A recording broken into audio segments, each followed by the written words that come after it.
The Yellow Arc in the Pokemon Manga takes place 2 years after Red, Blue, and Green defeated Team Rocket, dismantling them, and Red became the champion of the Kanto region. Everything was looking really up for Red. He was getting a ton of challenges from people wanting to take his spot as champion, and Red would accept every single one of them and never lose, except this time he got a pretty strange offer. Meanwhile, in the distance, there was this man training his Pokemon, and it was Bruno, one of the members of the Elite Four.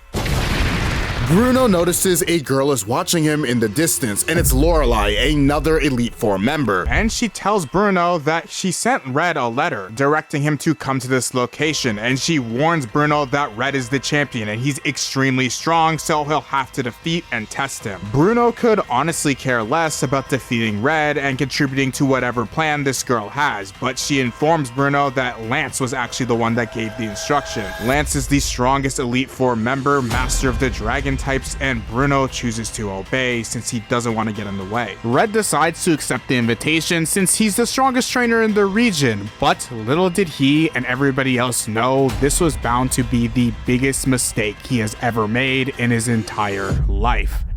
A couple of months pass by, and Misty and Professor Oak are extremely concerned since they haven't heard from Red in a while. They assume that he's been pretty busy taking on challenges ever since he's won the Pokemon League, but Misty mentions that Red told her that he wanted to become the 8th gym leader and he hasn't responded to any of her messages. Professor Oak isn't really worrying since he said when he was the champion he had a ton of challenges and was extremely busy, and Professor Oak is working on making a new Pokédex since he's recently discovered that there are way more than 151 Pokemon in the world. Misty is hearing Professor Oak out, but she's still pretty concerned and thinks that the last time that she saw Red, Blue, and Green all together was so long ago, and Green and Blue are also off pursuing their own journeys and wonders where they could all be. While they're all discussing this, they hear a knock at the door, and Professor Oak hears some electricity coming from a Pikachu. It must be Red and his Pikachu that have finally returned. But when Professor Oak opens the door, he sees Red's Pikachu completely injured and passes out on his floor. Around this time, a kid is walking around town, showing people a random sketch of a Pikachu, saying that she needs to find this Pokemon at all costs. Going back to the lab, Misty and Oak are screaming. They're trying their best to heal Pikachu, and Professor Oak ends up finding a note that was addressed to Red. When they read it, they find out that Bruno of the Elite Four ended up fighting Red, and now he's missing, or even worse, dead.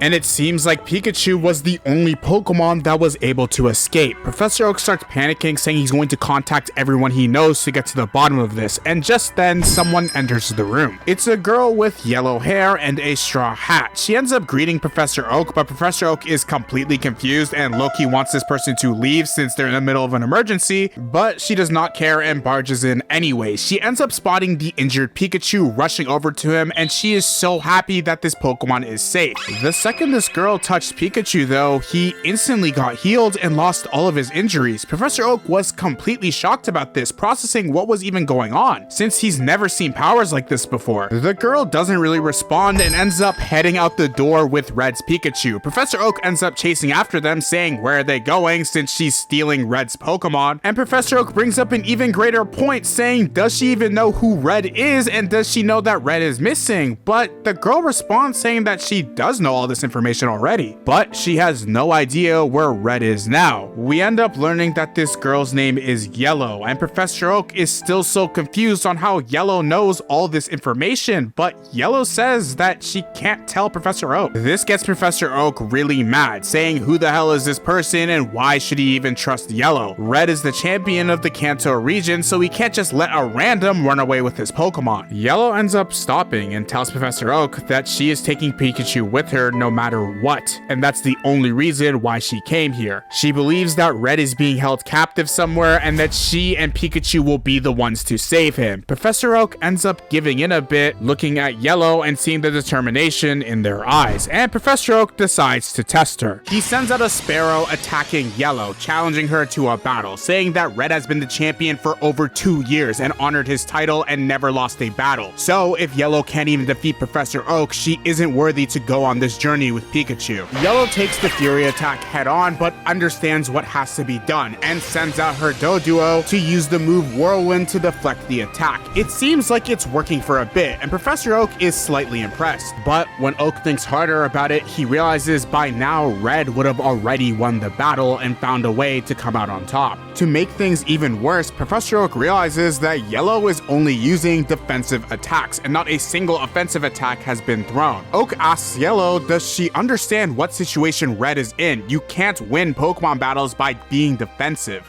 Yellow is hearing Professor Oak but doesn't respond, and rather tells Doduo to run around Sparrow, confusing it, and it ends up falling to the ground and Pikachu ends up catching it. Professor Oak gets kind of mad, saying this is a pretty cheap way to win the battle, just confusing the Pokemon, but Yellow says technically the battle's already complete and she was able to win it without hurting another Pokemon. Professor Oak is shocked on such an unusual way of battling and thinks to himself that Yellow is technically right and the battle is won and nobody is hurt. It is an unusual method, and Professor Oak decides to trust his gut feeling and bring Yellow towards the lab and reveal to Yellow that he has Red's Pokédex and he can entrust it to her. Professor Oak did have one question on how did Yellow know that Pikachu's nickname is Pika? Only Red should know that, and he's even more confused on why Red's Pikachu listened to Yellow. Yellow doesn't respond, and Professor Oak acknowledges that Yellow knows a lot, but for some reason isn't allowed to say it. One thing is for sure though, and it is this kid has good intentions, so Yellow receives Red's old Pokédex and Yellow promises to bring Red back alive. And with that, Yellow is off with Pikachu on her journey to figure out the mystery on what happened to Red. Later on, when Yellow is chilling fishing at a lake, she ends up getting pretty sleepy waiting for a Pokemon to come along, and Pikachu gets pretty bored and runs away. The second this happens though, Yellow's fishing rod shakes and she ends up pulling out a Sea King. Yellow tries to straight up just catch this Pokemon without battling or anything, and obviously this doesn't work. Yellow even acknowledges that you have to unfortunately battle Pokemon if you want to catch them. And while this is all going on, in the distance a familiar face, Bill, is wandering through the same forest, reminiscing on his time traveling the region with Red for a small bit, and it's been over 2 years since he's been here. In the past, Team Rocket used to use Viridian Forest as a breeding ground, but Red dismantled it a few years ago, and Bill is just in the area to investigate how things are doing until he notices a Pikachu in the distance. Bill ends up chasing after Pikachu, but this was a big mistake since Bill ends up falling into a river, and Pikachu has no concern at first until we realize that Bill is actually drowning. So in a panic, Pikachu runs over to Yellow hoping that she can help, but unfortunately Pikachu can't speak, so Yellow can't understand the situation until Yellow puts her hands over Pikachu and instantly heals him and can understand everything that's going on. It seems like Yellow has a secret and unique power that nobody else has so far, and instantly Yellow knows where Bill is due to the communication and pulls him out of the river. Bill is really happy to be saved since he was about to die, and out of nowhere a Seadra also comes out of the river, creating a whirlpool trying to bring Bill back into the water to drown him. Pikachu immediately recognizes the situation and jumps in the air using Thunderbolt, trying to get the Seadra to go away, but it doesn't work and Seadra's still trying to kill Bill. So Pikachu decides to run on the fishing rod, getting even closer to the Seadra and using Thunder Shock, and it kind of works, releasing Bill, but Seadra's even more mad. So mad in fact that he breaks the fishing rod holding Pikachu and Bill, and they end up getting swept up by the current. All hope is really seeming lost until Yellow tapped into whatever broken ability they have and was able to immediately focus, closing their eyes and swinging the Pokeball, immediately catching the Seadra.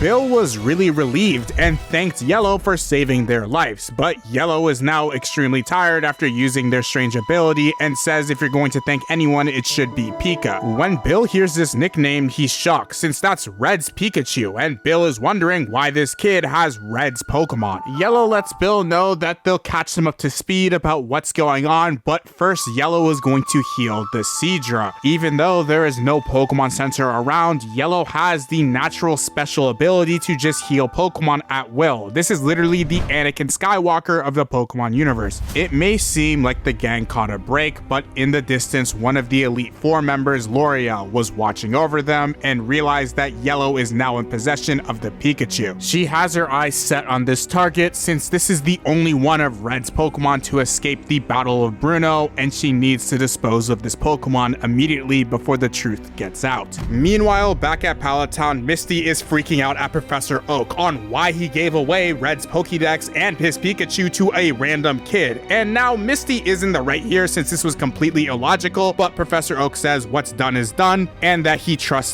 Yellow. And also, Professor Oak did write out a note for backup to try to see if he can get more help to try to find Red, and he sends off his carrier pigeon Pidgeot to go send off a letter to one of their future allies. When we pan back to Yellow and Bill, Bill is drying himself off after the whole scandal that went down, and Yellow fell asleep because she's completely tired after using her powers. Bill thinks to himself that Yellow is kind of strange, but also thinks that maybe this Pikachu isn't Red's Pikachu and they just look the same. So when Bill approaches Red's Pikachu, asking this devilish mouse if he remembers him, Pikachu ends up winking and shocking Bill, making him know that this is definitely Red's Pikachu. Even with that mystery solved, Bill starts to realize a lot of things about this situation isn't adding up. It seems like when Yellow used the fishing rod, the Pokemon was attracted to it, and when Bill takes a closer look at the Pokemon Yellow caught, he recognizes that it is fully healed. Bill says that tons of things are not adding up, like Pokemon recovering on their own, fishing rods moving on their own, and most importantly, how Yellow has Red's Pikachu. But while Bill was deep in thought, wondering who the hell this kid even is, they hear a voice on the distance, asking the two of them if they would be so kind to hand over the Pikachu. And out of nowhere, the Elite Four member Lorelei approaches them with her Dewgong, attacking Bill with an Aura Beam. Now Bill is freezing since he can't really defend himself, and Yellow is just chilling, sleeping, and not taking this situation seriously, and then Dewgong decides to use Blizzard. This attack is pretty brutal, so much to the point where Yellow finally wakes up, and Bill tells Yellow to take this situation seriously since they are getting jumped. Speaking of taking things seriously, I apologize to like these 6 Lorelei fans out there, since for the remainder of the video, I accidentally call her L'Oreal, since I don't know, the letters were just funny and they messed up my brain. Don't judge me. Anyways, the two of them end up asking the lady who even is she and why does she want Pikachu, and L'Oreal starts laughing and Pikachu starts getting extremely scared since he obviously recognizes this girl since she was there when Red got jumped. L'Oreal asks the two of them if they know what happened in the battle between Red of Pallet Town and Bruno of the Elite Four. The two of them are shocked since they had no idea that Red fought Bruno from the Elite Four, and Yellow notices something. Bill, on the other hand, starts yelling out what happened to Red, and L'Oreal lets them know that in the battle against the Elite Four, it doesn't matter that Red was a Pokemon champion because he didn't stand a chance against any of them, implying that Red may be dead. Bill is completely in shock because there is no way Red could have lost, and L'Oreal ends up saying that however, there was only one Pokemon to escape the battle that day, and that happens to be the very Pikachu that they have right there. L'Oreal puts her hands up in the air and lets them know that the Elite Four makes no mistakes and starts encasing Pikachu in an attack. She says that not only does the Elite Four defeat all trainers, they don't let a single Pokemon escape, and Pikachu was just a glitch in the system being able to escape,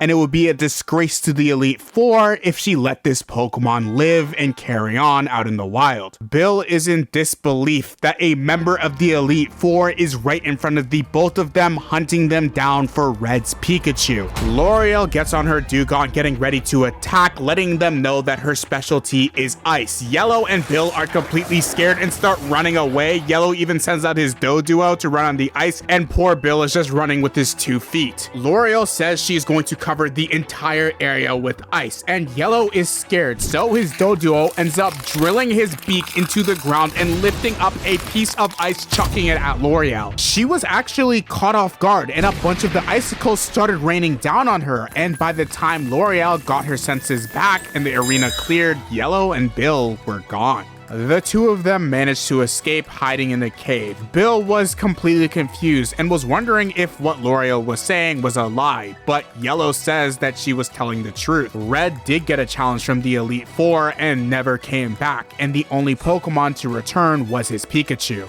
Bill doesn't believe it, since there's no enemy that should be able to take down Red in a fair fight, since after all, Red was the Pokemon champion. But Yellow lets Bill know that unfortunately it is true. The Elite Four are a league of trainers that may even be stronger than Red. Bill is completely devastated, feeling like they're doomed since this crazy woman is after them. And out of nowhere, Yellow starts to hug Pikachu, emitting a yellow light, and Pikachu is instantly healed to full HP. Obviously, this catches Bill off guard, seeing Yellow use some sort of superpower, and Bill asks Yellow what exactly are they? Yellow ends up proclaiming that they're on a mission from Professor Oak to protect Pikachu and to save Red. This obviously means Yellow will have to take on the Elite Four eventually. Bill says Yellow is crazy, but Yellow sits there with determination, ready to take on whatever challenge is waiting for her. Suddenly though, the two of them hear a loud noise. It sounds like a drill is heading right towards them. In the distance, a cloister is shooting off a bunch of drills, and they hear the noise happening again. Yellow gets extremely concerned, saying that they're trying to trap the two of them in this cave and they need to do something quickly. If it couldn't get any worse, in the distance, Agatha, the Elite Four member, is watching this all go down in 4K on her laptop, laughing and saying that Lorelei is going to use her ultimate attack on the boys.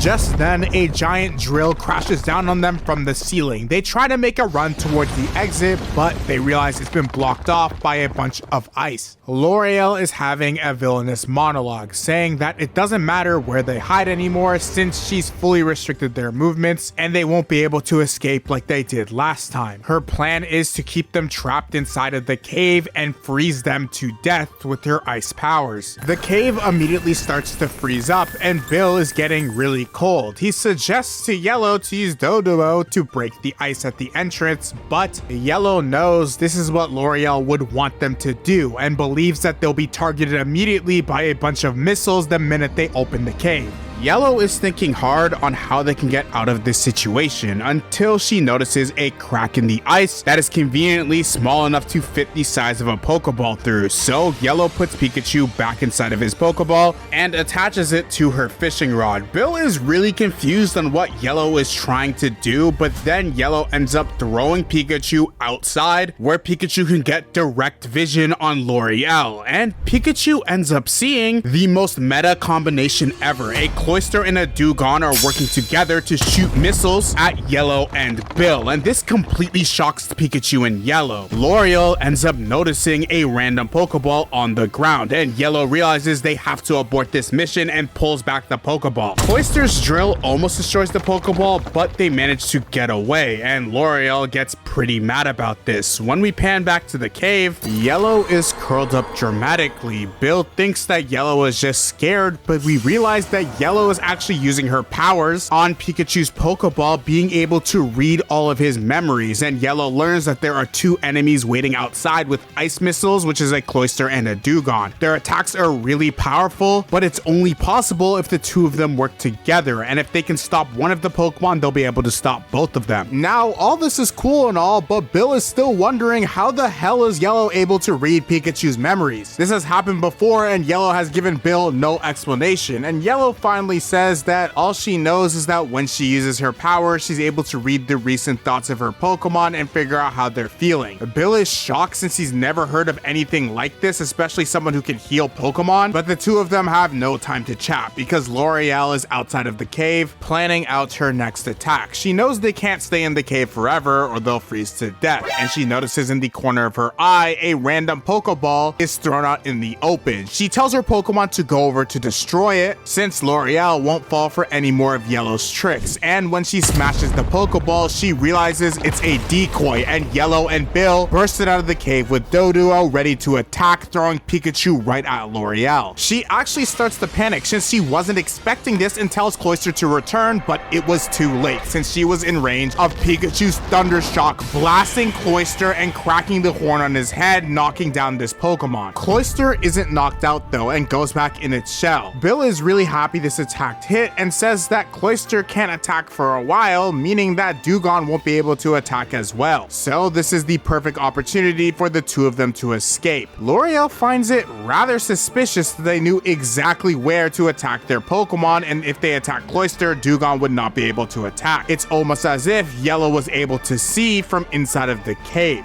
Yellow and Pikachu end up giving L'Oreal a death stare, and this gets her mad, telling them to answer one question while shooting an ice beam at them. Doduo is doing their best to dodge the attack, but Bill is wondering why Yellow isn't fighting back. Yellow says that they have to run because they don't stand a chance, but Bill knows Yellow is lying. They do actually stand a chance, but Yellow doesn't want to hurt any Pokemon, friend or foe. Bill notes that Yellow is just dodging attacks and only doing what is mandatory. He finds this really odd for a Pokemon trainer, a boy that can read minds, heal Pokemon, but also doesn't want to hurt them. L'Oreal is processing all of this and says that they are running away like cowards and don't want to actually have a good fight. So at least L'Oreal should know one thing: what is the boy's name? And for some odd reason, Yellow decides to tell L'Oreal their enemy, their real name is Armilio del Bosqueverde. Now, besides the fact Yellow dropped their entire government name against a literal stranger trying to kill them, somebody should have taught this kid what stranger danger is. Yellow is easily kidnappable,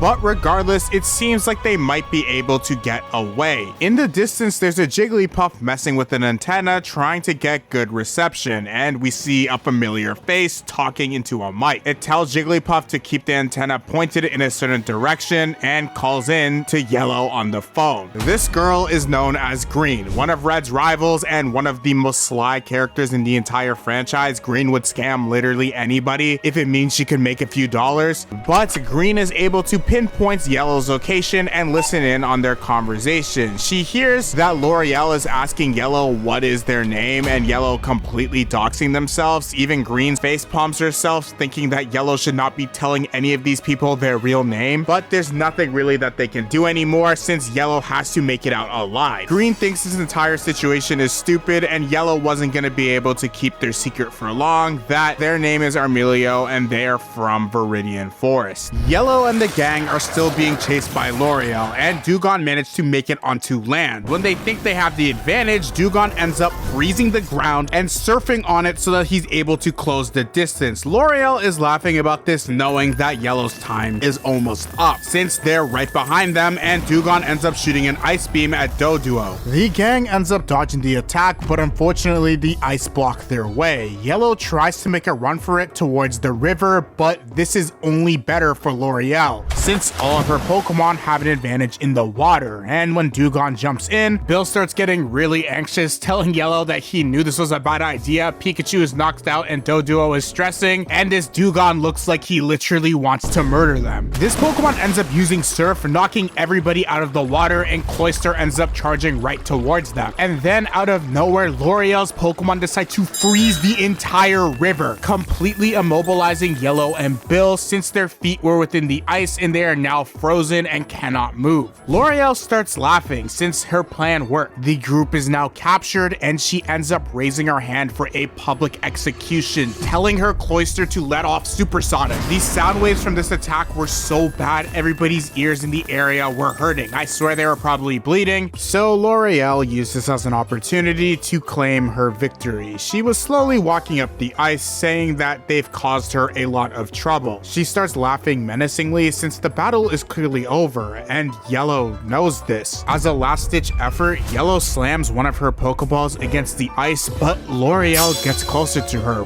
putting Yellow in death's range because Cloyster's claw is pointed right at Yellow's neck, and L'Oreal says that she has to ask Yellow one question before she finishes her off. Earlier, when they were battling and Yellow was trapped inside the cave, she was able to pinpoint their location and see what Pikachu saw so that they were able to counterattack. So Yellow Yellow must have some type of special ability. Yellow doesn't reply, and L'Oreal takes this silence as agreement. The next question L'Oreal had is, how powerful is Yellow's ability? How could it be abused? And is Yellow able to read Pikachu's memory? This would be very problematic for the Elite Four, since Pikachu knows exactly what happened to Red. But L'Oreal's theory is that Yellow can't use this ability to see all the way into the past, since she was confused on who L'Oreal was when they first met. And if she could have read Pikachu's memory, Yellow would have known for sure who L'Oreal was and what exactly happened to Red long ago. With all that in mind, now is the perfect time for L'Oreal to kill Yellow before her powers develop and she learns the truth. L'Oreal asks Yellow if her theory is wrong, and Yellow still doesn't respond. L'Oreal decides this is all silly and she's going to end all of this now, until everybody starts hearing a strange rattling noise. The platform they're on begins to shake and starts to break, and then Yellow and Bill end up falling off the cliff because Yellow's Rattata escaped from the Pokeball and used Hyper Fang to create distance between them and L'Oreal. This is their last chance to try to escape. And honestly, I've got to give some credit to this Rattata, since I've never seen this Pokemon do anything cool. L'Oreal is even shocked that a Rattata was able to free them and that Yellow and Bill are about to get away. But this should be light work for L'Oreal. She says she won't let them get away until out of nowhere she gets hit by an attack by an anonymous trainer in the distance with a horsey, and if you don't know, this is clearly Green helping out within the shadows. L'Oreal is in a panic on who just attacked her, but Green ends up dashing away in the bushes and Yellow is already starting to get away, and fortunately for their protagonists, they get far enough away where L'Oreal no longer can pursue them. This battle was really close, but everyone managed to make it out fine. Bill and Yellow start swimming down the riverbank and are exhausted on all the mental hell they just went through, and Bill says that he's surprised that they were even able to escape with their Rattata being the one to clutch up, but Yellow is super happy, saying that this is Ratty, one of his ace Pokemons. Bill is relieved about all of this and formally introduces himself to Yellow, but Yellow is so tired from everything that just went down that she completely passes out. When we pan back to L'Oreal, she's on the phone with Agatha, the ghost member of the Elite Four, and L'Oreal is pissed. She said she let her guard down, and Yellow was able to escape and has an unexpected ability with Pokemon. Agatha is quite interested in Yellow's ability, and L'Oreal knows from now on they have to take the threat of Yellow seriously, since this is a trainer who can read the thoughts of Pokemon, and it's only a matter of time till Yellow develops this ability and discovers the truth about what happened to Red. L'Oreal says her theory is that Yellow's power is pretty weak, since Yellow has a low mental level, but since Yellow is traveling on this Pokemon journey, these powers are only going to get stronger, and Yellow will end up learning the important secrets about what happened to Red, so their number one target from now on is to capture Pikachu and dispose of Yellow. These two are the primary targets for the Elite Four, and Yellow's life is now about to be a living hell. Some time has passed and Yellow and Bill are floating down a random river trying to get as far away from the psychopath that they just versed. When we pan over to Celadon City, we meet the gym leader Erica, who is in class teaching a bunch of kids random Pokemon facts about a Magikarp of all Pokemon, but Erica can't really focus on class and has to step out. She starts to feel extremely overwhelmed about something, and a random student walks up to her saying that they love her classes, but they've noticed that Erica has been extremely off lately. Erica tries to brush it off, saying that she's stressed out from the gym, but the students are seriously concerned, wondering if she's ill. Erica does mention though, one of the main things that is bothering her is that a dear friend of hers has been missing for a while. She ends up running towards her office and hopping on her computer to call Misty, because the friend that Erica is concerned about is Red. She asks Misty if there's any new information about Red and where he could be, and Misty says she doesn't really know anything, and the only revelation is that there's this new kid on the block named Yellow that took Red's Pikachu and says that they're going to find him. Erica processes all this information and realizes that she has to do something to try to save her friend Red. Later that night, Red's Pikachu is sleeping and starts to have a nightmare of the events that happened right before Red allegedly got killed. Pikachu sees all of his friends he traveled with defeated, and Red completely injured, getting jumped by a Hitmonlee. While Red is getting attacked, he notices something, and Bruno of the Elite Four notices it too. But before Red can react, Hitmonlee kicks him directly in the stomach, doing life-threatening damage to Red. Pikachu starts screaming, and Red starts stumbling off the cliff until he eventually falls all the way down to his presumable death, leaving Pikachu's sight screaming for his trainer. Pikachu wakes up in a panic, having to relive this terrible event of when Red died, and it's a miracle that Pikachu was able to escape. Remembering all of this severely traumatizes Pikachu though, and he takes one last look at Yellow sleeping, and Pikachu decides that he's gonna run off on his own since this journey to find Red is completely pointless. As Pikachu is about to run away, Yellow wakes up and tells Pikachu not to do anything rash like going off to find Red on his own, and that Yellow and Pikachu are in this together, and that Yellow will always have Pikachu's back. For some reason though, Pikachu doesn't believe Yellow. Pikachu actually starts to get angry and charges up his electricity and shocks Yellow. Yellow is starting to take this situation pretty seriously and thinks that Pikachu must have had a really bad nightmare about Red, and I really can't blame this Pikachu, since for its entire life it was traveling with this trainer, and one day all of his friends and family get jumped by the Elite Four and Pikachu is the lone survivor. Yellow ends up telling Pikachu though that she fully understands why Pikachu feels like this, but they're a team and they have to work together. Even though Yellow knows she's not Pikachu's original trainer, she asks Pikachu to lend her his strength one more time because Yellow truly believes that they'll be able to find Red. The conversation though ends up getting cut short since a voice says that they finally found them. Then out of the bushes we see Erica and a bunch of townspeople that look really angry, like they want to jump Yellow, and seriously these kids need to catch a break, and Erica is saying, is Yellow the trainer traveling with Red's Pikachu from Pallet Town? Yellow is really shocked that this random person knows so much about them, and is probably even more scared that there is a bunch of people slowly approaching him looking pretty pissed, but Erica lets Yellow know that Professor Oak told her all the information, and that she's shocked that Pikachu is the only Pokemon that survived whatever altercation Red went through, and she's been out searching for Yellow to try to help them all find Red.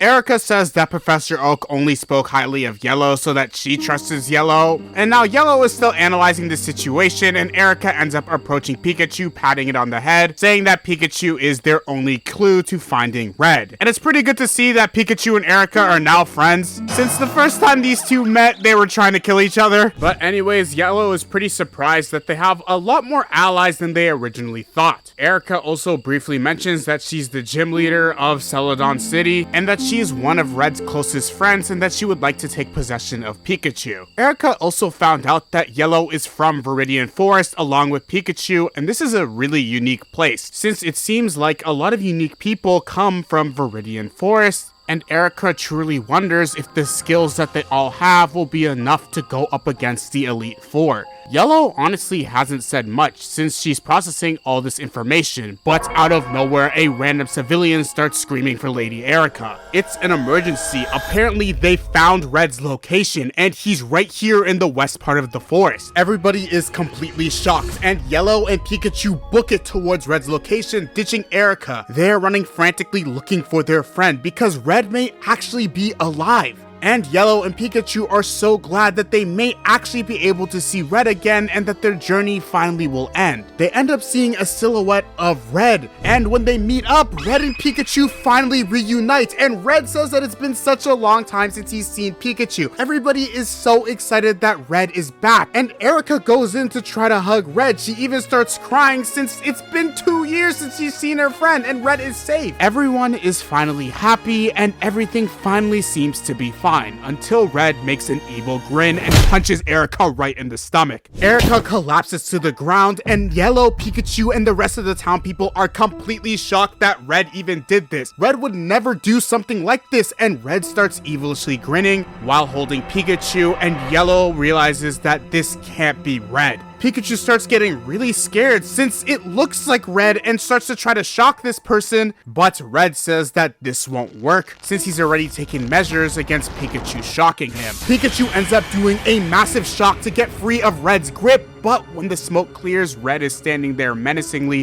holding Pikachu. Yellow is concerned that Pikachu's attacks aren't working on Red, but everybody knows deep down that this isn't Red, and the gig is up, and the person ends up revealing themselves as the super nerd that used a bodysuit to look like Red so that he could capture Pikachu. He's really happy that he has possession of the former champion's Pikachu since there's a bounty on Red's Pikachu's head, and he says the reward will be well worth it. Everybody started gathering around the thief since it's a 20v1, they can just jump him and get Pikachu back. But the super nerd says if they take one step closer that he's going to crush Erica's head, killing her, so they better let him escape peacefully. For safety measures, he ends up sending out his Marowak, using Boomerang to attack all of the townspeople, clearing the area and running away. Just as the nerd is about to get away, Yellow screams to give back Pikachu. Erica and Pikachu are shocked, and the nerd is confused since Yellow said that this is their Pikachu, not Red's Pikachu, and Yellow finally proclaims that she is from Viridian Forest and that she is Pikachu's trainer. Yellow will stop at nothing to defeat this trainer, get back Pikachu, and find Red. The nerd starts to laugh that Yellow could even think about being Pikachu's trainer, so he decides that he's going to finish them off once and for all and sends out his team of Pokemon charging right at Yellow. While this is all going on, in the distance a Pidgeot is flying right towards a trainer with a cape who is aura farming on a cliff, and this is none other than Blue, Red's longtime rival. Blue ends up getting a note from Pidgeot from his grandfather, Professor Oak, saying that there's new developments in the Red case and something very important has happened that Blue should know about. Blue continues reading the rest of the note, looking clean. Like, look at this guy, the wind is blowing his cape, and he must have became friends with Piccolo or something because the time skip has done him well.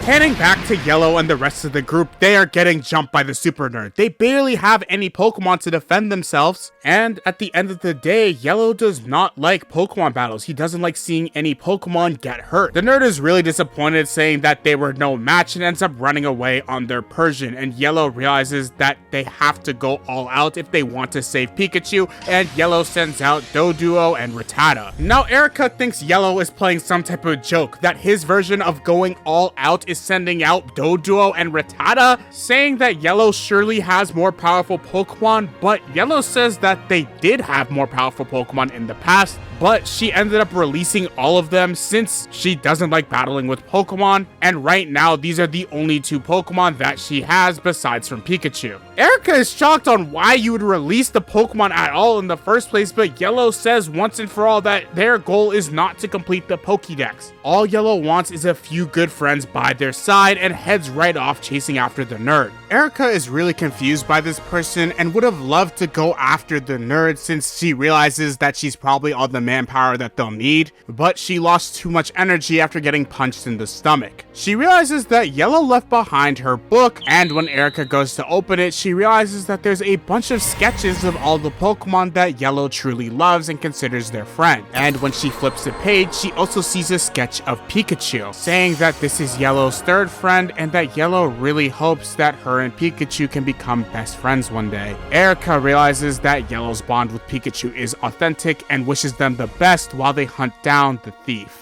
Yellow arrives in Celadon City, frantically looking around for the nerd and Pikachu. The nerd, though, is hiding in the corner, laughing and avoiding Yellow at all costs, since he's extremely happy and is about to claim his bounty. It's revealed that Agatha of the Elite Four put out this bounty on Pikachu, saying that there's going to be a big reward for capturing this Pokemon, and warned him about Yellow, which is why this man was so prepared. This Pikachu is extremely special, since it's the one that Red won the Pokemon League with, so the nerd thinks Pikachu will be the perfect lab rat, and for some reason the nerd is really happy that he got to punch Erica in the stomach, but regardless, his main objective is to escape and show Agatha that he's captured the Pikachu so that he can collect his massive reward. Some time has passed and the situation is really settling in for Yellow. She can't see anything and has no idea where they are. Yellow's also trying to think of a game plan on how to beat his opponent since he's immune to electricity, but then out of nowhere an attack starts flying towards Yellow and the group. Yellow ends up quickly dodging it, recognizing that the attack is coming from above, of, and that this must be Marowak's boomerang. He tells his Pokemon to listen closely because they'll be able to know where the attack is coming from next. It seems that Yellow has the perfect plan until the most gut-wrenching noise starts playing, irritating Yellow's ears. It sounds like a bunch of scratching, and I genuinely relate to Yellow because this is the worst sound ever. It was so bad that Marowak was able to get a clean shock on Yellow's Pokemon, knocking them to the ground while they still have to hear this disgusting sound. It ends up getting revealed the sound is coming from a Persian using its claws to scratch against the wall, and now this would be my last straw. That cat would be dead the next time I see it, and I feel like me and Yellow's feelings are mutual. The nerd realizes that his plan is working really well, and the finishing touches is using his Paris's ability Spore on Marowak's bones so that the next time the bone makes contact with Yellow, they'll end up falling asleep. Marowak ends up throwing his laced bone at Yellow, and Yellow ends up running, realizing this could be devastating, until this stupid cat ends up scratching the wall even faster and louder, genuinely destroying Yellow's eardrum. She cannot take it anymore. Yellow is relying on her natural skills to dodge the bone, and when she looks around, her Pokemon are put to sleep. Yellow realizes that the bone is laced with powder that was able to do this, but by the time Yellow realizes this, she gets hit in the stomach by the bone. The nerd starts laughing that his plan's working and tells Pikachu to watch his trainer suffer.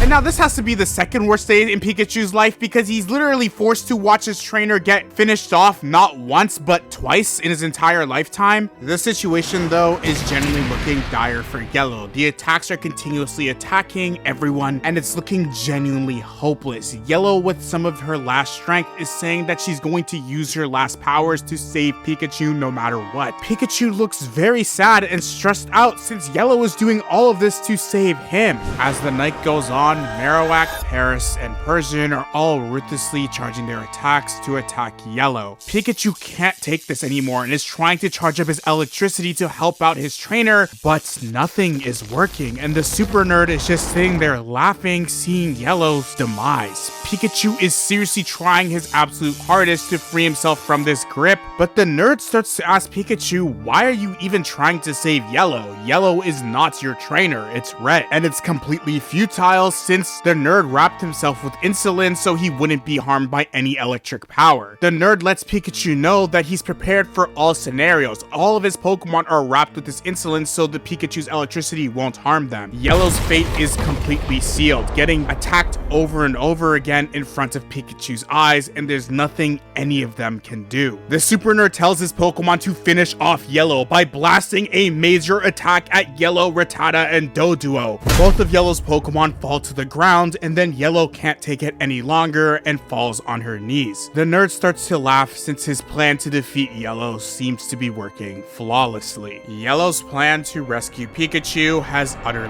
failed.